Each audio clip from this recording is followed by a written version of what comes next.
human. Just in case you missed it, it's the top 5 sports talkers of the day. Now, it's time for Dan Barreiro's Top 5 at 5. Brought to you by Gutter Helmet of Minnesota. Never clean your gutters again. Learn more at gutterhelmetmn.com. Pat Kessler in the house. He will join us about 8 minutes from now. Let's get to the top 5 at 5. Time now for the obligatory Kevin Fallness Minnesota Wild mention. Now, Kevin doesn't really have room to be mad today because we opened the show with Wild talk and how great we are and we're the Skatriots and we're going all the way. By the way, I don't even think it's obligatory. I think it's mandatory. Yeah. The way that they're get playing. Diego to recut it. It's not even an obligatory one. It's mandatory because of how they're playing. All we do is win. 5 seconds to go in the power play. Hughes let one fly. They score! Carrillo Kaprizov in front, backhanded home the rebound. It's a power play goal, and the Wild have a 2-0 lead. You mentioned Hughes set it up among Tarasenko finding form we haven't seen since St. Louis. Some amazing plays. Hughes is unbelievable, and this team is exciting as I can remember. Superstar factor. I mean, you have a top 3 forward and a top 2 defenseman in hockey. Yeah, and the top goalie and they play pairing together. In hockey. They're on the power play together. Unbelievable. The power play looks ridiculous. It's insane. I mentioned it in the open of the show. First power play of the night, the Wild had the puck for the first 90 seconds. And I don't think that's hyperbole. I think that's pretty much straight up, straight on. Yeah. Quinn Hughes is as advertised for a casual, for a guy who's not watching the all 12 of the Canucks. I was amazed.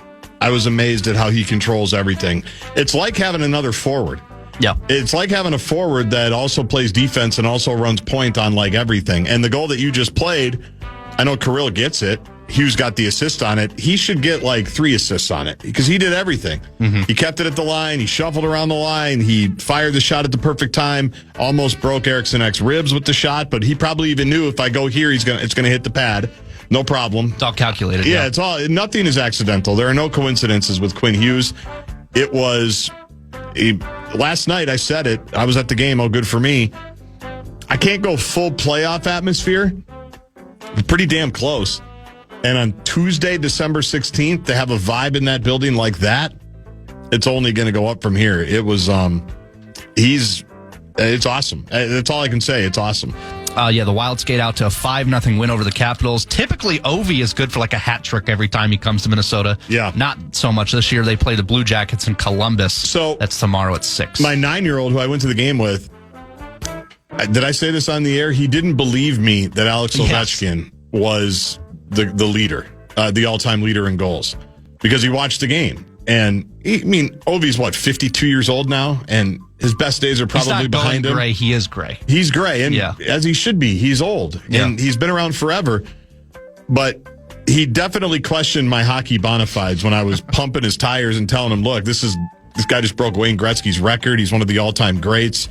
On that first power play, I said, "Watch this. He's going right here. They're going to try to get it to him on the left circle. He's going to try to fire a one-timer. It's crazy." I was mocked and ridiculed, Brett, like 15 years ago after the Wild got Ovechkin on a couple power plays. The basketball guy in me said, why aren't they doing like a triangle, like a box and one on the power play for Ovechkin and just not letting him shoot? Like just get a guy over there and then do a little triangle on the other side and just deal with them that way. That has happened, by the way. You're right. Yeah. And that's why, you know how Common always talks about the Sam Mitchell just deny Michael Jordan the ball? This is because, and got mocked and ridiculed for it. I was mocked and ridiculed by guys like Teneby when I said, why wouldn't they just do that? Yeah. You don't get it. Sure. Yeah. Oh, yeah. They're just going to put a guy over there. Well, guess what?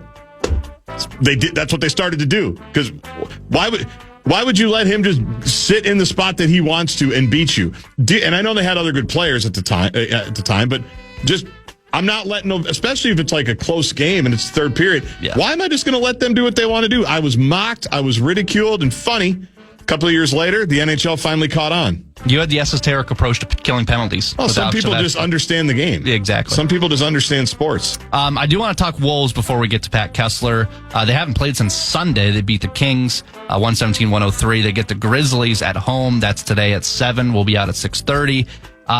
I do have a bone to pick with the Wolves. I don't know if we have time. I don't think it's the Wolves. I think it's the NBA. Okay. I have been trying for Christmas. My gal's been trying. I love the throwback black uniforms, the trees. You love the trees. I think they're unbelievable. I think you're not I don't alone. know how they have not brought them back earlier. They're fantastic. I've been trying to acquire an Anthony Edwards jersey of the trees, not the old school Kevin Garnett one, right. The current one that they're wearing right now, the trees, Anthony Edwards. That should be a walk in the park. I shouldn't be able to walk 2 feet in Target Center and not see one of those. I can't find one. I've been in Target Center. I've been online. I've been at NBA.com. I went to the NBA store at Mall of America. I've been everywhere. It's impossible to find. If I want to get a Kirill Kaprizov jersey of any variety, I could easily, right now, in 2 seconds. What's the NBA doing? Are we not a big league here that they can't manufacture a little more jerseys here? What's the problem? I want to know, to the Bradshaw and Brian KFAN text line 64686, if this is user error by you or if other people are having this same issue. Because I agree with you, that sounds preposterous that would be an issue. But you said, and you just drove 2.5 hours to take a picture with a guy that looks like you. You are committed. One way. One way. You drove 5 hours round trip on Saturday when it was freezing cold. Yes. And you had to be back for Sunday sermons the next day. And Packer Preview. That's right, an hour earlier, 8 o'clock. So are people having this issue? Do you have any suggestions for Brett if you are having this issue? There's no urgency, right? Like, you don't need it by Christmas. It's a gift for you, right? It was going to be a gift for me, and I do want it because I think they're sweet. They are? But she literally can't, and I've been looking, too, to try to help her. I've looked in everywhere, building in and out of Target Center. They're impossible to find. I may be going to the game Friday night.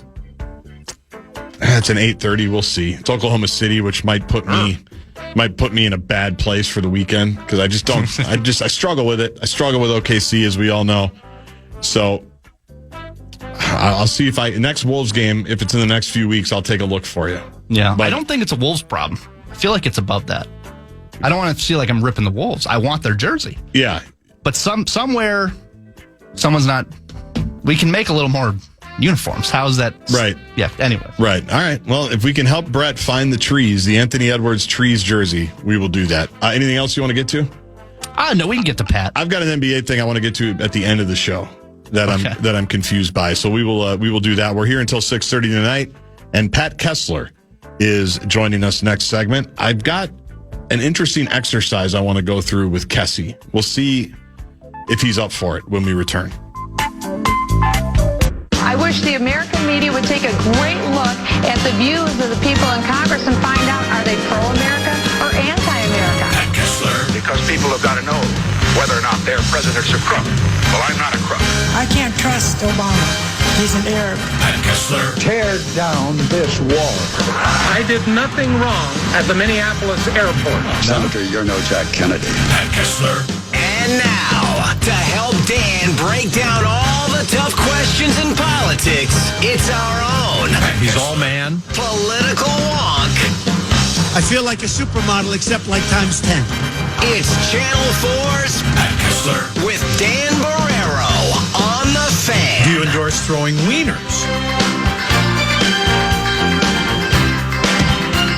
That's quite an introduction. I like the new intro to Pat Kessler, who makes his weekly Wednesday appearance. Okay, that is funny. I trust I never said that.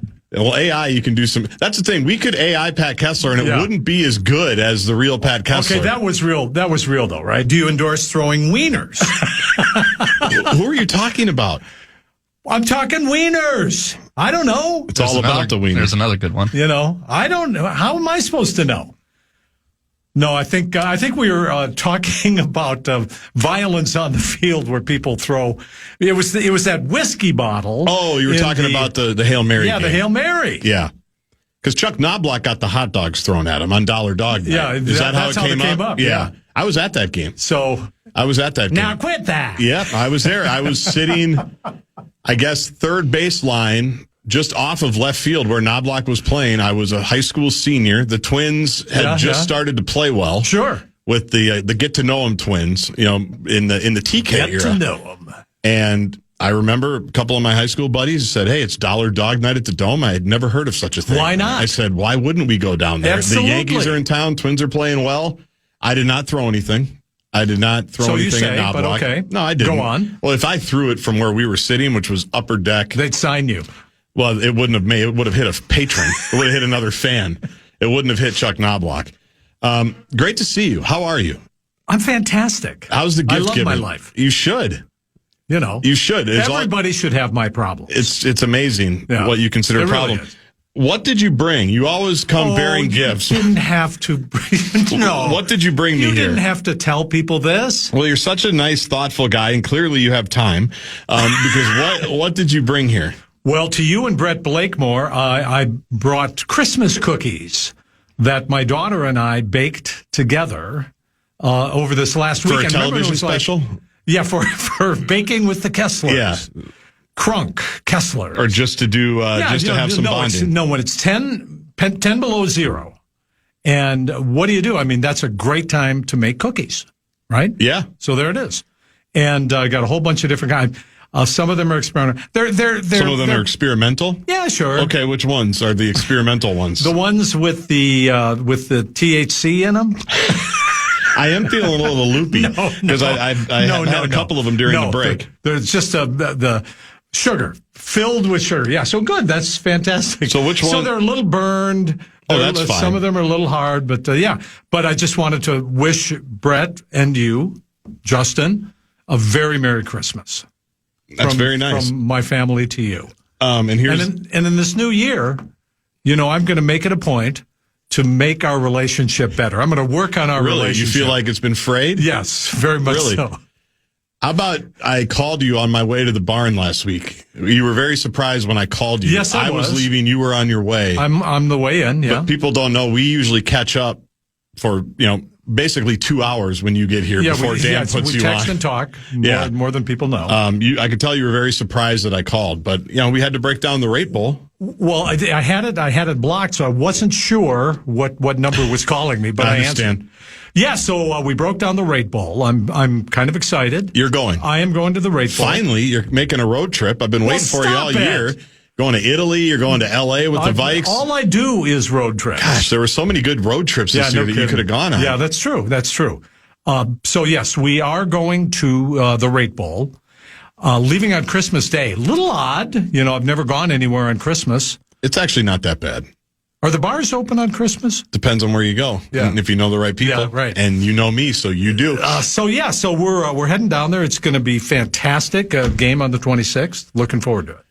Will you keep your bowl streak of ditching me alive? Or in this case, I don't even know if we're going to see each other. There's not going to be any real time to see each other. You're staying way far away from where I'm staying. What do you mean? Arizona. I'm not going to make a soda social. I was driving into the show today. Yes. And I heard you on with Ryan Burns. With Burnsy? Yeah. He's coming over to play pickleball.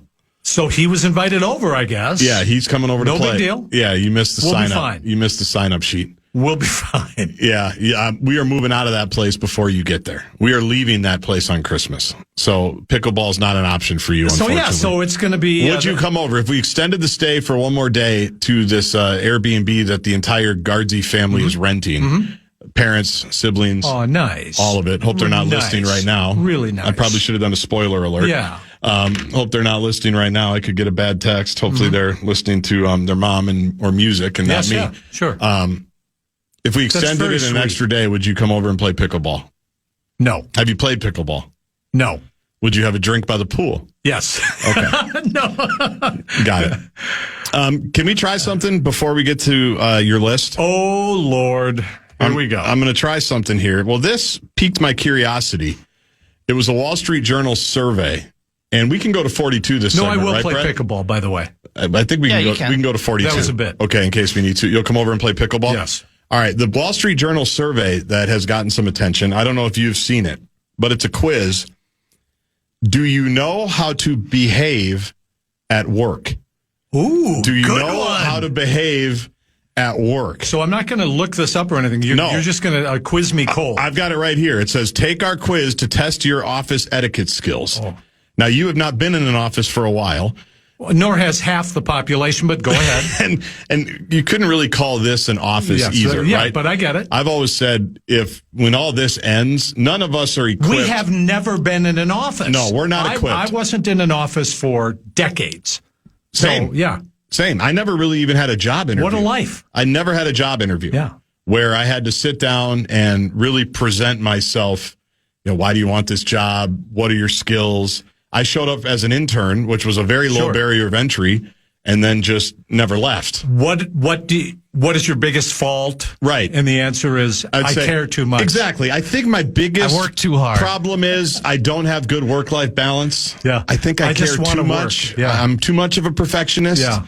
And that's really a curse. I'd really love to give myself a break and not be so efficient working. Well, I cannot wait to hear this. So if anything happens here and I'd have to go find I don't know how people do it, especially to leave our industry and then you'll be fired one day. We all from will. something. Yes, I say it all the time. Exactly. We're one Kessler appearance away from being fired with some of the things that come out of your mouth. True enough. So it looks like it's 10 questions, and I don't think I can do multiple quizzes, but Brett, you can help him if you want. No, you're one Ken Patera away from getting fired. That's true. Ken Patera. That was a bad day for you. All right. Your phone rings or vibrates while you are in a business meeting or on a Zoom call. What do? Excuse yourself from the meeting, then check your phone. Silence and ignore it until the meeting is over to check your phone. Check to see who's texting or calling during the meeting. People will understand. Turn your phone off or switch to do not disturb mode before any business meeting. What's the proper etiquette? What would Pat Kessler do? The last one. Turn your phone off. Turn your phone off. Yeah. Okay. Absolutely. Wrong. Come on. According to the Wall Street Journal, silencing the phone and waiting until after the meeting to check is the least disruptive option. If the caller message appears urgent, the next most polite option is to excuse yourself to deal with it. Okay. They say the correct answer is silence and ignore it until the meeting is over. Now, you are in the majority. 57% of respondents said what you said. Yeah, absolutely. Now, but here's my concern with the rest of these. Do what you would actually do and not what you think the right answer is. What I would actually do is grab for the phone frantically. Exactly right. And try to turn down the volume as quickly as I can. All right, question number 2. Yes. You can keep your camera off on a Zoom call with coworkers if no one asked for it to be on. True or false? Correct. If the host wants to see everyone's face, the host should say so. False. Even if it isn't required, it's a courtesy to others to have your camera on. Be polite. It depends. If you're not camera ready or have distractions going on behind you, you shouldn't put the camera on. Lastly, I'm not speaking much, so I don't need to have the camera on. I will turn it on when it's my turn to speak. Well, maybe I'm wrong about this, but why be on a Zoom meeting if the camera's not on? So I would say have the camera on. You would say correct. Wrong. No, I'm sorry. You got the right one. You said the camera should be on. Yes, absolutely. You got it right. So false was the premise. So even if it's not required, it's a courtesy to others. Absolutely. All right, so you're 1 for 2. Because who knows who's wearing pants? Exactly. Seriously. Number 3. Someone you want to impress extends their hand. But moments ago, you saw the person wipe their nose with that hand. What do? Yuck. Don't offer your hand to shake. Just decline. Say that you have a cold and so you're not shaking hands right now. Offer a fist bump or your elbow instead. Or shake the person's hand, then wash your hands at the soonest opportunity. You have no idea where my hands have been. I mean, honest to God, the places that... So I would honestly take the hand and shake it. So you say shake the person's hand, then wash your hands at the soonest opportunity. The proper answer might be fist bump. However, I would shake the hand and then all right, here's what, let's see. I'm going to hit click. That is correct. That's right. You want to be considerate of the other person's feelings. Declining the hand could offend. The fist bump or elbow would create awkwardness. Yeah. Lying would be obvious if you're not coughing, sniffling, or sneezing. And insulting to the other person, just try not to grimace. So put your own personal health in peril, I guess, is what the Wall Street Journal says. Doesn't matter. You're replying to a business associate's email. Is it appropriate to include a smile, thumbs up, heart, or other emoji? That's inappropriate in a professional message. Use your words. That's appropriate. Emojis help communicate the tone you want to convey. It depends on how well you know the recipient. Basic emojis are fine, like the smiley face, but avoid others to avoid potential misinterpretation. 0 emojis. So use your words. Absolutely. That's inappropriate in a professional message. Yeah. Use your words. Come on, man. Wrong.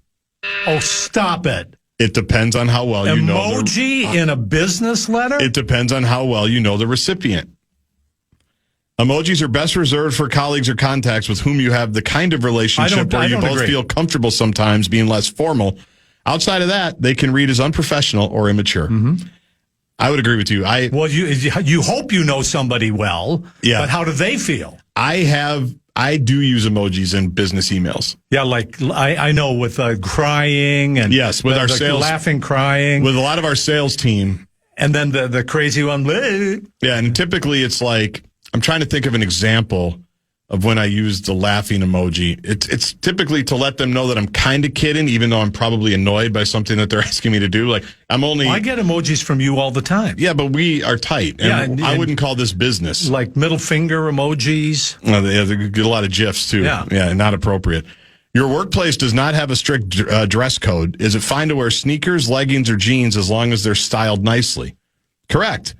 If the company doesn't forbid it, anything goes. Society is more casual now anyway. Even without a strict dress code, avoid items like sneakers, jeans, flip-flops, or leggings in the office. In lieu of a dress code that spells out do's and don'ts, ask more senior colleagues or HR what is and isn't acceptable. Lastly, try to emulate what your boss wears to work. That's really easy. I'm with Secretary Sean Duffy, of Transportation. Okay. Dress up for riding on an airplane.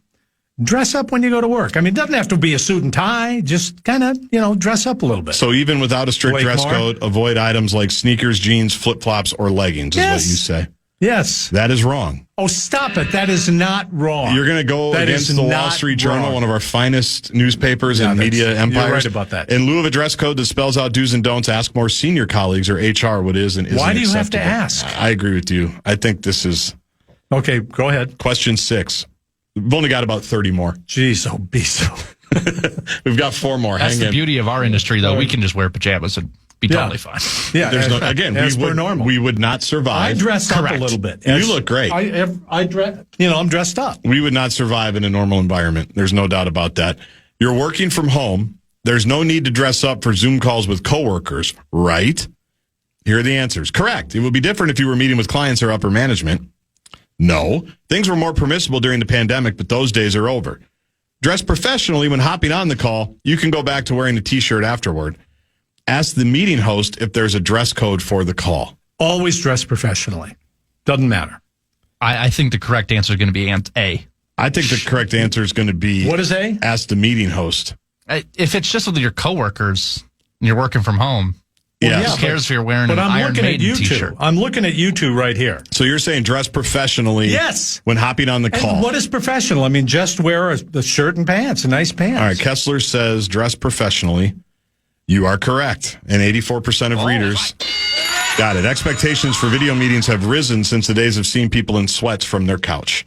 Question 7. Those are great days. You want to meet with someone. Should you send them a Calendly with your schedule to book a time? Is that like a calendar link? I've never been sent a Calendly. Yes, this is the most convenient way to find a meeting time that works for them. Actually, I have gotten these before. No, give the recipient a range of dates and times you're available, then ask what works best for them. Kind of. Give the person the option to book on your scheduling tool or ask if they prefer you send them a calendar link. Or no, ask the recipient to let you know what time works for them. This is way beyond anything that I've ever done. Yeah. These actually annoy me. Yeah. When I get the sign-up geniuses are like, hey, everybody let us know your availability on these 42 days and I'll come together. All you do is shoot me a few dates and let's see what works. Like I've done for our dinner that we've never had. I do that all the time. I know. You've been saying that to me for 5 years. Shoot me a few dates with Rezzies at different restaurants. So this one doesn't even really apply to us. So let's just, what should we say? Yes, this is the most convenient way. Yeah, move on. So they're supposed to do what you do. Give the recipient a range of dates and times you're available, then ask what works for them. All right, let's fly through these last couple here. You're participating in a phone or video call in an open plan office.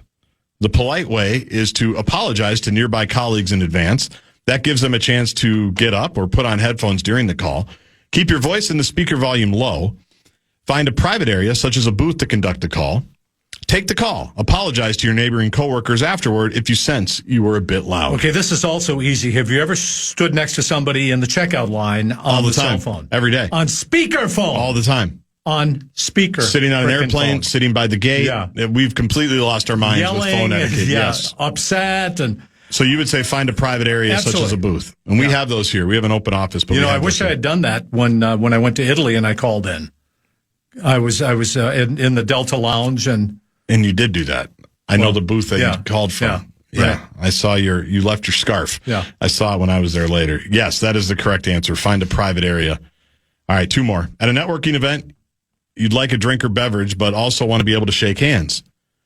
You should hold the item in the hand you don't want to shake with so your handshaking hand isn't wet and clammy. Put your drink down on a table or the floor, then shake hands. Bump elbows instead of shaking hands. Skip the drink. You won't have to worry about awkward hand moments. Well, I know that one's not an option for us. well, people think about this all the time. Awkward hand moments. That's true. Yeah. So, I would say number 1, don't drink when you're at a networking. Okay. Seriously. A networking event? What are you going to drink? I would just have a beer. Because that's nothing. What do you mean? Like 2 beers? Well, I'm not saying 3. I'm not saying that I'm going to be doing cake stands. Maybe have a glass of water. But I read the room. Yeah. Actually, a lot of these things I don't drink. You're right. Yeah. At a lot of the functions we go to, Absolutely not. I usually don't. Yeah. So to socials, that's a different area. Mm-hmm. That's, as you know. So you say skip the drink. Yes. That's wrong. Hold the item in the hand you don't want to shake with. All right, last one. Glad we were going to 42. Oh, this is an interesting one. You can name names on this one if you want to. Ooh, good one. A colleague has a body odor problem. The best response is find a discreet way to tell the person about the problem directly without involving others. Report it to human resources. Tell your manager so that the manager can address it. You shouldn't say anything. You don't know what's going on in that person's life. Well, this hits home to coming to KFAN right now. You have something you want to tell me? Should we get it out right now? Well, first of all, don't say anything. Yeah. Number 2, if you think this is a problem, go to the manager. Let them handle it. What if it's heavy cologne, as Blakemore wears all the time? Sure. Mm-hmm. What if it's that? Can you complain about that? That's a body odor, correct? It is, yes. Yeah, so there you go. Usually, if that happens around here, we would just say, hey, can you lighten up on that? Yeah. Well, that's offensive. Is it? Oh, yeah. But again, it depends on who you got That's to know. breaking labor laws. You got to know the people. Yeah. You got to know the people. So you say you shouldn't say anything. Well, I wouldn't say anything unless it was really bad, and then I'd tell the manager and let them handle it. You tell on them. Absolutely. Yeah. All right. I'm going to say you shouldn't say anything, and that is wrong. They want you to address it directly. Find a discreet way to tell the person about the problem directly. Fine. Yeah, right. Okay. Without involving That's others. just great. Like, people are going to do that. That's ridiculous. All right. So the end of the survey here, the verdicts for you in office etiquette. Yes. Tough luck. You need to go back to finishing school. You are seriously endangering your career. Do not buy it. Your poor work manners suggest you lack self-awareness and people skills. Do not buy it. Read up or seek professional help before your boss I agree notices. with that one. I agree with that one. Wow. That's ridiculous. You need to seek professional Those are help. ridiculous. Your career is in peril. That I agree with. Your career is in peril. Again, we're in a business that's a lot different from what you just read. You're right. This is a whole different thing. You're right. I mean, you've never had a job in your life. I haven't. And you've got dozens. I know. Think about that. Yes. How much I work, and yet I don't feel like I have a job. Yeah, exactly. That is crazy. So that's the way it is. And you're lucky. All right. Well, I'm glad your career's over, and you don't have to worry about this. Or is it? I hear you're working on a few things. That's what my sources say. Or is it? All right. There's a big address tonight. I believe the president is speaking tonight. We're going to talk about that. A lot of approval ratings have been thrown out here recently in the state of Minnesota. We're going to talk about that and who knows what else when Pat Kessler, the segment with him, continues. If you want to chime in what's happening in your favorite KFAN shows, you can. You can make your voice heard on the Bradshaw and Bryant KFAN text line. So let us know what you have to say by texting your message to 64686. It's 64686. Standard text message and data rates apply. Segment number 2 with Pat Kessler, guardian for Barreiro today. Speaking to the KFAN Bradshaw and Bryant text line, 64686. Where does one get a copy of Getting Baked with the Kesslers? Kessler brought in some cookies for me today. 612 guy says, so Kessler only brings you cookies because they burnt some and he didn't want to eat them. How thoughtful. And then finally, wow, from Brian, did you guys throw your cookies out since Pat said you have no idea where my hands have been? Oh, you mean this? You have no idea. Oh, stop it. Where my hands have been. Stop it. You make it seem so dirty. Another one. The sad thing is I had like 8 cookies before I heard that. I think they're about done. Yeah. By the way, Minnesota. No, this was my best effort. They're outstanding. Yeah, so they're outstanding. Some of them might be a little burned, which is part of the charm. But they're honest. Yes, they're honest cookies. Yeah. Minnesota question: do you need the Tupperware back, or can I keep it? Do I need to bring the Tupperware back to your house? I wrote my name on the bottom. Yeah, I'll make sure to get it back to you. Oh yeah. My grandma used to do that. She would save aluminum foil. Yeah, and on a piece of tape. Yes. Yeah, I'll make sure it gets back to you the next time we have dinner. The President of the United States is giving a speech tonight, I'm told, by you. What is this speech about, and what do we expect? It's always interesting when President Trump gives a speech. What's going to be different about this is that this is a formal, official Oval Office address, which gives it a little more gravitas. This is supposed to be something a little more important. I haven't checked to see what networks are carrying it. And if you recall, many networks did not carry Biden when he did it and Obama when he did his. But we'll see what this is.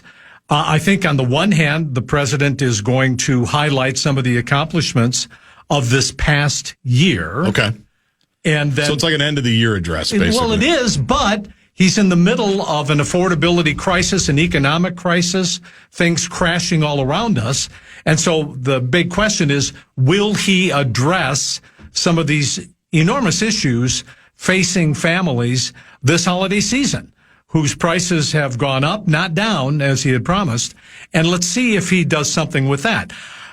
I know he's been promising for weeks now, dangling this thing that I know that a lot of people would like to see, a rebate check. He says we brought in not millions, not billions, but trillions of dollars in tariffs. Yeah. Not true, but he wants to send $2,000 rebate checks to Americans. It may fuel inflation further next year, but I think a lot of people would love to get that. He's also promised a $1,000 bonus because of Doge, your guy, Elon Musk. You remember how crazy that was? That was just like less than a year ago, right? You know we're not a year into this yet. Yeah. You know that. So I think the president is going to try to take credit for some things, including something I wish he would spend a lot more time talking about it, that they have pretty much shut down the border after the last few years where hundreds of thousands of people were coming in every month, seemingly unchecked. And I think they've shut that down. That seems like something he can claim a W on. For sure. The economy is not improving, and he's got to try to get people to believe in some of his economic policies, which has not happened yet. So, on the one hand, he's got to do that. He'll claim that he has ended many wars. So that's what you're going to see, a year-end speech. See if he addresses this issue of families struggling at the grocery store and to pay their health care bills, particularly if they start going up again in January. So that is what we're going to look for tonight as his popularity, his approval rating continues to plummet. In Minnesota specifically, let's talk about his approval numbers as well as the current governor running for a third-term governor, Tim Walz. We'll get to Governor Walz in a second. Walz. What do the numbers, what do the Trump numbers tell you about what's coming here next year? I mean, I think there's a few more elections coming up. Well, both of the numbers are very interesting, both President Trump in Minnesota and Governor Walz in Minnesota. These numbers are coming from our friend Tom Hauser over at KSTP. The KSTP polling is showing Walz tied, the approval ratings roughly the same, approval, disapproval, 48%, 48%. Trump is underwater, 42% approval, 55% disapproval.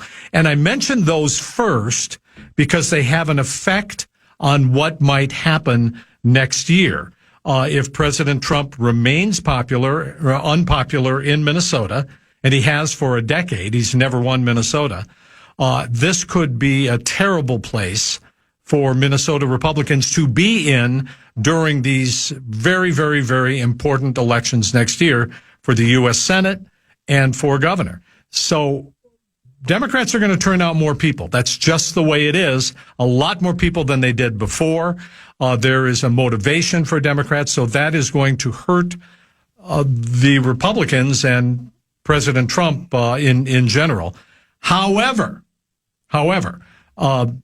Governor Walz, according to this polling, which I think is really interesting from KSTP, that Minnesotans believe that the biggest problem in Minnesota, or a major problem in Minnesota, 79% say it's fraud. Well, yeah. It's fraud. Yeah, well, we just hired a guy that's going to look into all that. He'll fix it. Yeah. Don't worry about it. My goodness. Don't worry about it, man. Yeah. So 79%, that is an incredible number. What this says I'm surprised it's not higher. Well, what is it? That's about as high as you can get. You're probably right. I mean, 70% of people believe that there are aliens who built the pyramids. So, Do we know that they didn't? I don't. Yeah. Were you alive back then? Probably. So what I'm saying is that what it indicates is that this program fraud issue has broken through. Some of it real, some of it political. It has broken through to the voters, and I think that is a real challenge and a problem for Governor Walz in the next year. It all depends on who you run. So Governor Walz is a very solid candidate for the Democrats, and who's going to be running for governor for the Republicans? Well, that's the crucial question. That's it. Because Walz is extremely vulnerable, as he should be on that stuff for sure, and just the fact that he's been around forever. There's a familiarity. Well, the third term thing is always difficult, tough, right? Because when's the last time that worked? Never. It's never happened here. Never. Who was the last guy to try? Remind me. We talked about it. Well, it was no one has ever tried. No one's ever tried this. Yeah. Okay, so maybe that was the distinction. Yeah, that's the thing. Yeah. So for a 4-year term. So here's the deal. So Governor Walz is doing it. So people are pushing back against that anyway. Yep. They do that with any politician. But among all the candidates, he is the one who is probably most qualified. He's got all the history behind him. But if Republicans can find somebody to run against him who is credible to all voters in the state, independent voters, moderate Democrats, people who don't want him to run for a third term, then he could have some trouble. Who is a really strong candidate right now for the nomination for the Republican Party? Your guy, Mike Lindell. You gave me a copy of his book at the State Fair a couple of years ago. Just another one of the great gifts that you've given me. And do you still have it? I'm sure. It's on my nightstand. It is for rereading. Yeah. And I believe that is signed. Was it? I think it's signed. I don't even know if I opened it. So, so Mike Lindell is there's a chill going through the Republican Party establishment right now. Yeah. Because he is the true heir of the MAGA movement in the state of Minnesota. He is the guy who has stood steadfastly with President Trump, believes that the election was stolen, is losing his business, losing all his money from lawsuits, and he has never given up the fight. And there is a fairly large chunk of Minnesota Republicans who are in. They're in for it. So we'll see. What does fairly large chunk mean? Well, we don't know the numbers yet, but if it's 30% who are with 30 to 40% who are with President Trump, no matter what, and the election was stolen, and let's pardon all of the J6 insurrectionists. There are a lot of people out there who believe that and believe that the Republican Party establishment has not done enough to make them feel welcome in the party. So that's who I think Mike Lindell is appealing to. Could be the last gasp of the MAGA movement in the state of Minnesota. But I am one who I've always been impressed with his persistence. Sure. Somebody who he's always returns a phone call. He will yell at you. He'll just beat the hell out of you. But he says, this is who I am. So I'm very interested to see how that turns out. But Republicans, can he appeal to independents? Probably not. Moderate Democrats? Nay. You've got people out there like the Speaker of the House, Lisa Demuth, and Chris Mattel, the attorney, the defense attorney. There are some credible people who could bring the fight to walls. Can Lindell do it? I don't know, but he might play a big factor. Let's take a pause. When we come back, you mentioned the appealability of Mike Lindell to a number of different voting blocks. I want to get your thoughts on if Michelle Tafoya could appeal to those voting blocks that you talked about, because there's a lot of smoke and a lot of steam that she is ready to jump into the U.S. Senate race here from the state of Minnesota. We'll get to that and who knows what else in our final 10 minutes with Kessler after this.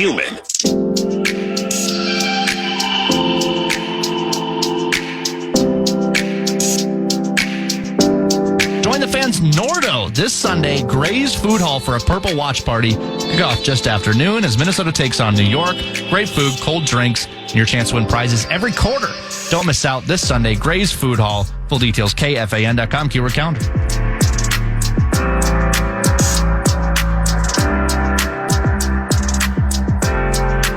Do you endorse throwing wieners?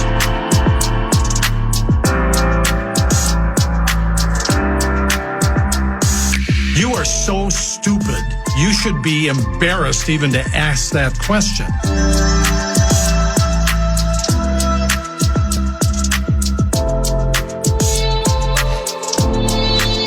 Well, I've gotten text, Brett Blakemore, from about 5 Timberwolves employees that say there are plenty of Anthony Edwards Trees jerseys at Target Center.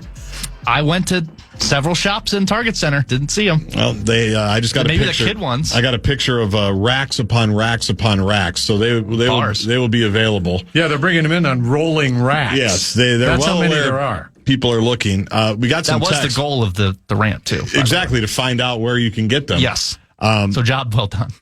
And I think we got some texts as well that you can probably go through, that you've probably been going through, where people gave you some options. They sent links, and then they were out of stock. So there you go. I'm just saying. Well, they're playing the Memphis Grizzlies tonight, and tickets are available. So maybe just run down there, buy a cheap ticket, and go. Go get your jersey, and I'm available. Be on the rest of it. You'll drive to Duluth. Yeah. Exactly. Picture. How good was that? Come on. Did you see that the was picture? really actually. I have not yet. Oh, look it up here. We got. Well, I'm busy. Well, we got. I'm focused. So to catch people, I am focused. They can follow me at Guardsy on social media. Brett Blakemore's at Brett KFAN. He looks exactly like the Arizona State coach. We noticed that a few years ago. So he went up and basically runs into the guy, talks his way down into the concourse or underneath the arena to take a picture moments before the puck is dropped at Amsoil Arena between the Sun Devils and the Bulldogs. Damn, he's handsome. Really good looking guy, isn't he? Wow. Thank you. And also the coach. The head coach of Arizona State. So, and the best part about Blakemore doing it is he grew out his beard for like a month, so it more matched the coach. I mean, it's like Leo fattening up for a role. That commitment to the bit is legend. Thank you. It is. That's really incredible. It's inspiring. Yeah. It's what it's all about, really. Yeah. Because I think I've gotten lazy. Well, I would do that back in the day. That's what I said. Wow. We used to do cool things. You don't do the things you used to do that made you great. And is that what it is? Yes. And I live by a code. And Josh Broughton and I share this oath. And I think you do too, Pat. There is nothing bigger than the bit. The bit is everything. That's it. That's it. There's nothing bigger than the bit. Yep. That is my row the boat, Sky Yuma, go Gophers. Never forget that. I haven't. Young man. I haven't. Grasshopper. That's why I keep talking about you ditching me at bowl games. Which you're going to again. Well, it's you need to learn lessons in life. Yeah. One day maybe I will. Lastly, Michelle Tafoya. Very familiar name in these parts. Used to work here for KFAN back in the 90s. I remember going to the Chris Carter show at Joe Sensors on 494 in Bloomington, hosted by Michelle Tafoya. And then went on to, big time success. Sunday Night Football, worked at CCL Radio for a while. Yeah. And now I was on her show frequently. I bet you were. Once a week, yeah. On Wednesdays. Yes. At 4 o'clock. Right before you joined us at 5:20. Yeah, so, I mean, she's very talented. Yes. Media person and very accomplished as a political, as a sports reporter, podcaster. Yep. She's a podcaster now and does very interesting podcast. Well, and she is, entered the political fray is probably an understatement. She is all over the political fray. She is. So and might be considering a Senate run. So that's when people are that political as Michelle Tafoya is, people say, well, what do you think and what do you want to do? Now, about a year ago, maybe a little more than that, people were kind of telling me that she had expressed some interest in running for the governor or for the U.S. Senate. And that kind of died down over the time. And now we're beginning to hear this again. And I think that Michelle Tafoya, who has never run for public office, is somebody who would be a formidable Republican candidate. I agree. And they're talking about Senate right now. Now, she is a conservative political podcaster and very, very, very conservative, but she's a really interesting cat because she is somebody who you can't really put the square peg in. You can't really kind of say who she is. She is, I would say, a pro-choice, conservative Republican, and somebody who might surprise you with some of her ideas and political positions. So she can't be easily categorized because she has extensive experience with public speaking, with how to comport yourself on the radio, unlike you. Yeah, and that's fair. I mean, she could be somebody that Republicans could turn to run for the U.S. Senate. Honestly, I think they should be. I think they should be because of the things you just said. Now, I don't know. So can she make those inroads that we were just talking about with your guy Lindell? He's got the MAGA movement there. She is a supporter of President Trump, but not the MAGA type person that you would think of, like the red meat MAGA person. So, yeah, I mean, she is somebody who, a pro-choice Republican conservative. Yeah, I mean, a lot of Republicans say, sign me up. Anything else you want to get to before we go? That's wide open. I have so many questions I bet you about do. you. About me? Yes, about you and about you, Brett. No, so let me wrap a bow around this. So, yeah, we haven't seen all of the candidates yet for the U.S. Senate. There are a number of people that are ready to jump in. On the Democratic side, you have Peggy Flanagan, the current lieutenant governor, and Angie Craig, the Democratic congresswoman, and we'll see where that goes. One of them might drop out and run for something else. You never know. And, there are people who say, and I don't believe it, is Walz in all the way? Is Tim Walz in all the way? He says yay. And then there's other people that say no. Yeah, they're ready to go. I mean, Democrats are ready to go if Walz decides he doesn't want to do this. But lining up behind him. Yeah, absolutely. Yeah. So, but they're not willing to step out and go. There's a deep bench. No, you don't have it. There's a deep bench on the Democratic side. Republicans have not been able to put up anybody. And I want to say one more thing: Republicans have not won a statewide office since 2006 with your guy Pawlenty. And Pawlenty said no, I'm not going to. Mas, I'm not going to run for U.S. Senate. So fascinating times. It's going to be interesting. May you live in interesting times. Buckle up. Thank you for the cookies. Thank you for your friendship. Thank you for your spirituality. Thank you for, what does Bill Walton say? He says like 50 things and I can't remember. Well, yes, I want to say thank you for the thoughtfulness that you and Brett have given me every year, every day. And I'm going to work on that next year. I'm going to try to be a better person for you. Is that all? Oh, I got much more. I bet. We'll see you in Phoenix. All right, man. That is Pat Kessler, a great baker. Who would have thunk that?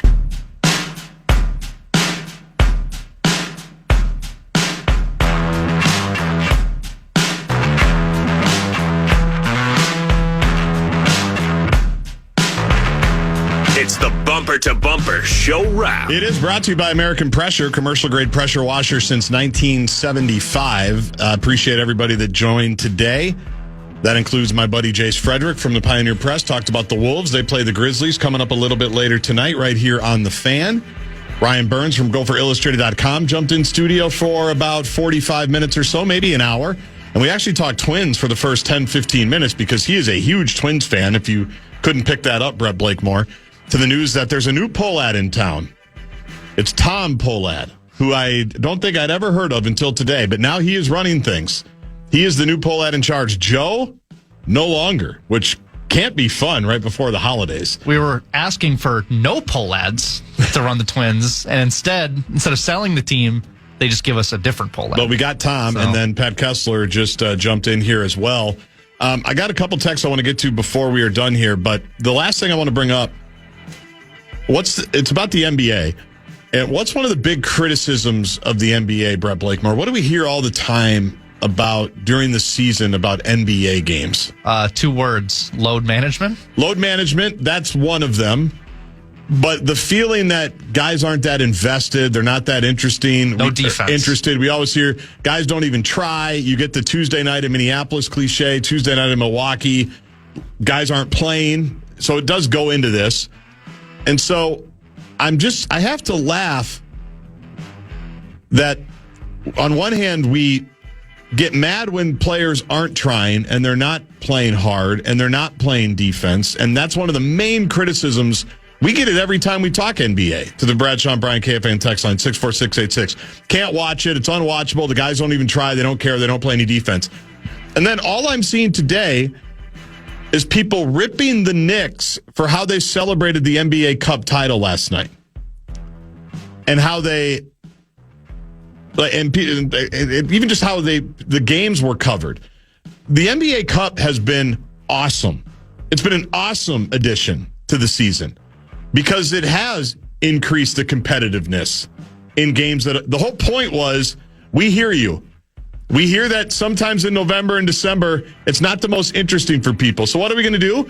We're going to try to manufacture something like your sport does, soccer, right? That was the whole point, is we're going to do an in-season tournament. And yeah, we're going to have to incentivize teams.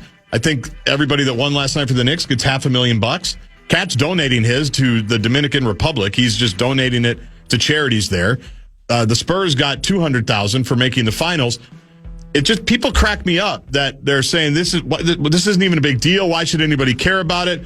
I can't believe that players care this much about it. Well, which one is it? Do we want them to try or not? And yeah, if we have to, in a perfect world, we wouldn't have had to do this. But I think these games have been awesome the last 3 seasons. I know people have been ripping like articles. Well, it's the first trophy that the Knicks have won in X amount of years, and well, that's not a trophy.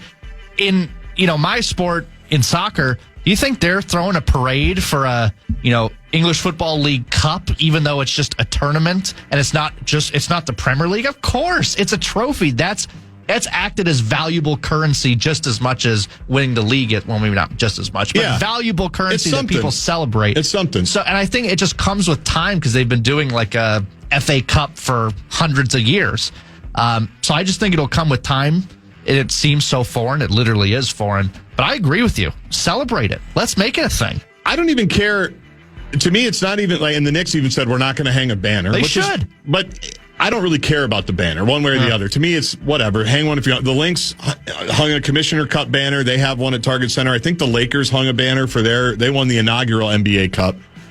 But it just cracks me up that we complain when they don't try. And then when they do try, we tell them it's meaningless and this doesn't matter. Well, that doesn't make any sense. And it's big names like Charles Barkley saying the NBA Cup is stupid. Why? It's something different. It got people to watch. And the Spurs Oklahoma City game was awesome. I didn't see much last night because I was at the Wild game, having my life changed by Quinn Hughes. But I don't know what we want sometimes. I think the whole concept has been good, and it bugs me that the Wolves have never been able to get out of group play. We've had a couple times where we should have. And I think the power trip needs another trip to Vegas to cover the NBA Cup semifinals and finals. Speaking of things I don't understand this text that we got much earlier in the show. I opened the show with Wild Talk. because it's the Vegas Golden Knights and Minnesota Wild in the Western Conference Finals, and you're on your own after that. That's how I feel. And I know they've got to play Dallas or they've got to play Colorado, and it's unfortunate. But I got this text. Hate to be a wet blanket, but Hughes won't sign an extension and will be gone in a year and a half, and the Wild will be right back to square one. Let's say that happens. Which I don't think it's quite that clean and that easy. And I don't know how long his extension is going to be, if he signs it or not. I have no idea. But don't you just love the fact that even if it is a year and a half that you get out of the guy, you have a team president of hockey ops that said, we're going for it. We're going to make a big swing. We're going to make a big deal. And we're going to give it our best shot. We're not just going to sit and concede everything to Dallas and Colorado. We're going to take a swing if it's there for you. Like, that's what you should want. History tells us it's not going to work out. It probably won't. But wouldn't you rather have somebody that's trying it? And if this weekend was any indication, it's going to be a hell of a lot of fun to watch it, however it works. Anything else you want to add? We got to go. Have fun, everybody. Wolves coming up later.